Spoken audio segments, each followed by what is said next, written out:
Manguard adalah salah satu brand yang buat gue namanya cukup aneh ya, Manguard.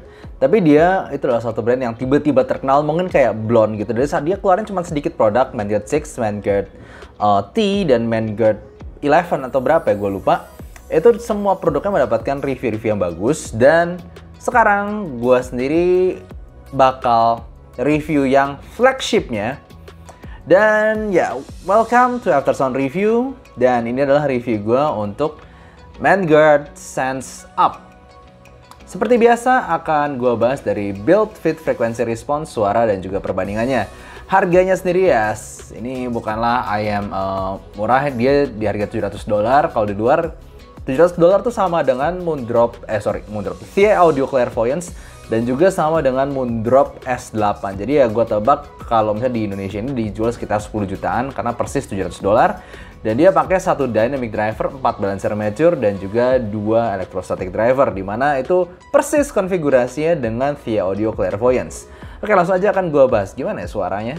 Sebelum bahas build quality-nya, gue mau ngomong dulu dia itu punya beberapa aksesoris yang cukup menarik. Di sini ada dapat ear tips-nya tipe 3 tipe ya. Seperti ini, gue nggak tahu sini banyak sih Chaifa yang pakai tipe ear tips begini, ada merah-merahnya di bawah.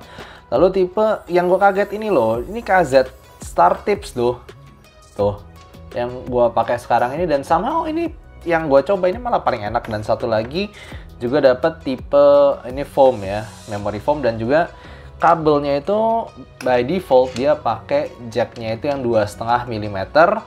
Dan di sini kalian dapat 3 tipe converter ya, dapat converter to 3,5 single ended, dapat converter to 4,4 balance, dan dapat converter lagi tuh 6,3 jack. Nah, 6,3 jack ini single ended, jadi ya dipasangin dulu ke yang 3,5 single ended baru 6,3. Lihat tuh, gila panjang banget, ini bisa tusuk sate. Oke, sebenarnya jujur aja gue gak terlalu suka converter yang begini ya, karena dia tambah panjang, dan itu secara penggunaan keseharian buat gue nggak terlalu nyaman. Tapi anyway ya, nice, lalu bisa banyak tipe jack, dia tinggal dipilih aja. Oke, kalau build-nya sendiri sih sebenarnya sangat identikal dengan Manguard T atau juga Thea Audio. Jadi dia tuh seluruh bodinya itu pakai resin, ada lambangnya di sini Sense ya, ini tulisannya Sense. Polanya, warnanya ini somehow ngingetin gue sama Thea Audio L4, cuman kayak pola-polanya aja yang sedikit berbeda. Lalu kemudian ini bodinya bener-bener kayak mirip Thea Audio, cuma tulisannya ada UPR dan sama UPL, right sama left ya maksudnya. Dan nozzle-nya sekali lagi mirip Thea Audio. Mirip banget lah, pokoknya kalau udah pegang Thea Audio ini bakal ngerasa mirip. Dia juga pakai dual pin, dan kabelnya itu nice, dia rada tebel, braidnya rapih, dan juga sangat-sangat lentur. Dan juga di sini di wide splitternya ada lambangnya, kelihatan nggak? Gue nggak tahu sih, lambangnya kayak segitiga gini. Ini somehow ngingetin gue sama Guilmon dari Digimon Tamers. Kalau kalian pernah nyobain Thea Audio ataupun Manguard, buat gue Manguard terutama buat gue sih fittingnya 11-12, housingnya nggak gede-gede amat, dan gue bisa dapat fit yang kedap dan juga enak. Gue pakai dalam waktu lama karena nggak ada bagian tajam-tajamnya. Secara frekuensi respons sendiri, kelihatan Manguard Sense Up ini cukup well balanced dari atas sampai bawah, nggak ada peak ataupun dip yang jauh-jauh banget. Dan sebenarnya ini mengingatkan gue sama beberapa ayam yang frekuensi responsnya juga sangat-sangat well balanced, seperti Sony RM9. Yes, Sony RM9 cuma berbeda sedikit di upper mid range-nya, tapi overall suaranya, overall frekuensi respons sama-sama well balanced, dan juga kayak Thea Audio Clairvoyance. Walaupun suara berbeda, tapi secara frekuensi respons itu mereka semua cukup well balanced dari atas sampai bawah. Untuk suaranya sendiri gue bakal pakai Ibasso DX160 untuk coba kebanyakan lagu, terutama pakai balance-nya. Dan yes, memang dia itu secara suara gue masih kategorikan sebagai warm, simply karena dia punya bass cukup gede, lalu kemudian mid range yang tebel, dan juga treble yang cukup nyantai. Tapi walaupun gue bilang dia itu secara tonal itu warm, nyantai, empuk gitu, ada sensasi empuk-empuknya, nggak nyerang, tapi dia punya detail level yang sangat-sangat baik. Nggak mau, gue sendiri selalu ngerasa ada salah satu kelemahan yang gue selalu ngerasain di sini, di setiap lagu. Kalau misalnya gue dengerin teman-teman di sekitarnya, kayak maksudnya yang lawan sekitarnya kayak Moondrop S8 ataupun Thea Audio Clairvoyance atau Thea Audio Oracle, gue di waktu itu di mid coba-coba sana sini. Mau nggak mau gue ngomong ini adalah yang lemes mungkin dibanding semuanya yang tadi gue sebutkan. Dia itu kekurangan dynamics dan juga bisa dibilang kayak note attacks gitu. Dia kurang semangat ketika dikasih lagu semangat. Langsung aja gue bahas mulai dari bassnya dulu. Ya sini mungkin salah satu yang bassnya itu lu bakal ngerasain karena bassnya itu cukup gede. Kalau misalkan dapet fit yang tepat ya. Karena pertama-tama gue nggak terlalu dapet fit yang tepat gitu. Bassnya tuh seperti kayak dem. Dan ini juga bisa gede. Tapi gue nggak yakin ini bisa buat bass head. Karena sensasi bassnya itu tuh kayak dia punya soft bass yang deep, tebel, bassnya juga ada tebel, tapi bunyinya tuh kayak tiba-tiba itu nggak kayak pukulannya, punch-nya, dynamics-nya itu gue nggak berasa kayak semestinya ketika lu denger bass. Contohnya gue dengerin lagu The Baku Cakar, Timur. Itu kan dari awal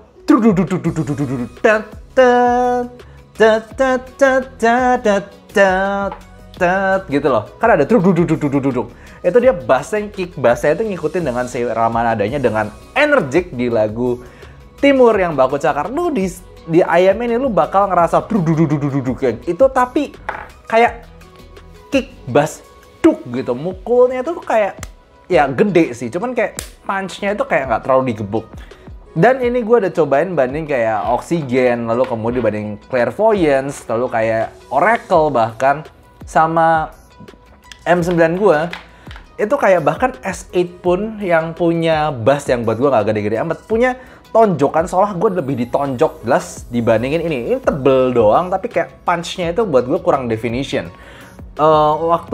Jadi gue malah ngerasa tadi awalnya ada Baku Cakar ataupun di lagu-lagu yang lain itu gue ngerasa tendangannya itu agak lembek tapi gede gitu loh. Ini perasaan yang aneh tapi gue pribadi sih nggak terlalu suka.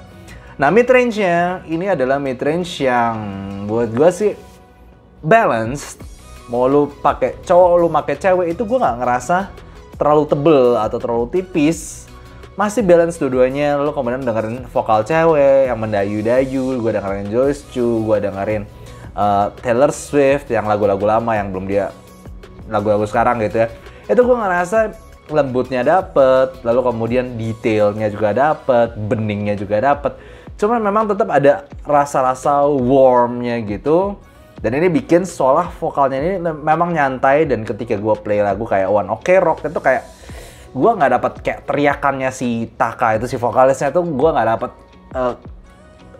garangnya tuh gue ngerasa kurang di sini. Jadi ya gue yakin sih untuk rockers gitu gue nggak yakin cocok sama suara ini.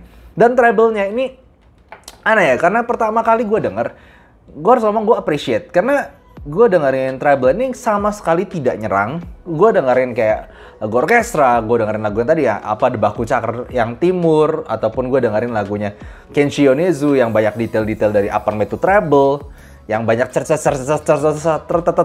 gitu, nada-nada tinggi.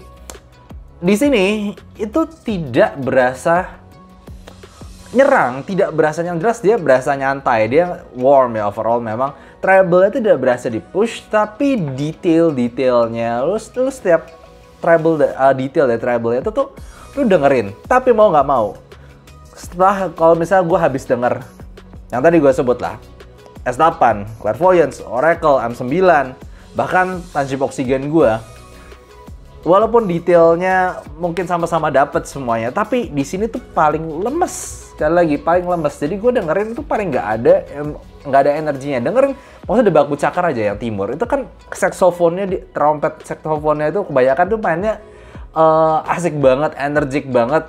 Di sini tuh paling berasa lemes. Bahkan di Oxygen tuh biasa ngangguk-ngangguk, di sini tuh nggak bisa. Jadi ya itu aja lah buat gue, tonalnya itu sebenarnya oke, dia warm-ish, balance, lalu kemudian sweet, empuk. Kalau kalian orang yang memang tidak sensitif dengan, misal kalian emang kalian sensitif dengan nada-nada tinggi, kalian ngerasa gampang sakit dengan area upper mid range yang terlalu shouty, ataupun treble yang nyerang, buat gue ini bisa salah satu alternatif kalian, karena walaupun dia empuk, dia tebel, dia nyantai, detailnya tetap dapat. Tapi gue pribadi yang sempat main di band ataupun gue sendiri suka main piano, itu gue ngerasa attack nada, note attack-nya, note definition-nya ketika gue main piano, misalnya gitu, gue main piano kan ada dinamika. Gue semakin pingin lagunya asik, itu semakin gue kenceng main pianonya itu, dan itu berasa memang kalau lu denger di dunia nyata gitu.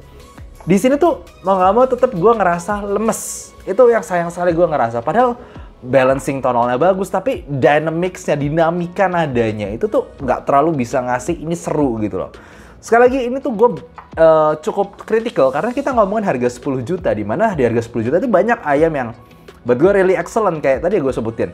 Di bawah 10 juta malah Oracle, Clairvoyance, Moondrop S8 itu punya attack, punya impact nada-nada yang lebih jelas, lebih emosinya lebih berasa dibanding ini, walaupun ini bisa dibilang level detailnya tuh serupa gitu. Nah, kalau misalnya kita bahas secara teknikal, oke. Ya, secara staging dia lumayan gede, dia lumayan bisa kasih 3-dimensional, cuman nggak sebagus Clairvoyance.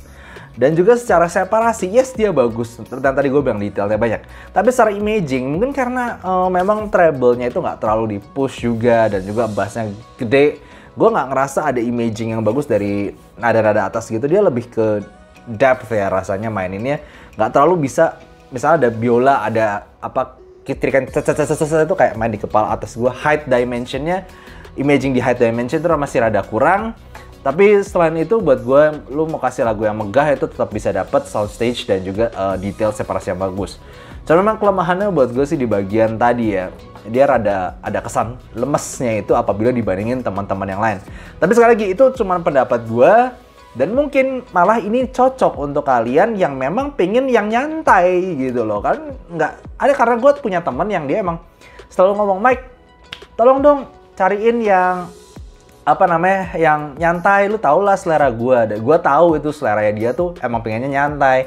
Nggak nyerang, kalau gue pribadi gue nggak bakal suka selera dia. Tapi gue, karena gue tahu selera dia, gue bisa saranin ayam-ayam seperti ini gitu loh. Jadi ya kalau misal dibandingin, gue harus ngomong, kalau seleranya mirip gue ya, lo tahu selera gue lah. Gue suka Harman Signature, gue sangat menghargai Via Audio Clairvoyance, Moondrop S8, Sony ARM9, U12T, lo kemudian Unique Melody Mesh yang buat gue cukup bisa energik gitu. Gue bilang lu nggak bakal suka ini. Kalau lu suka apa yang gue suka gitu ya, lu bakal pilih mendingan Clairvoyance aja karena dia punya staging lebih baik, kemudian dynamics yang juga lebih baik, atau malah mendingan Oracle. Kemarin gue bandingin sama Oracle juga, sayangnya Oracle-nya gue nggak bisa review di sini.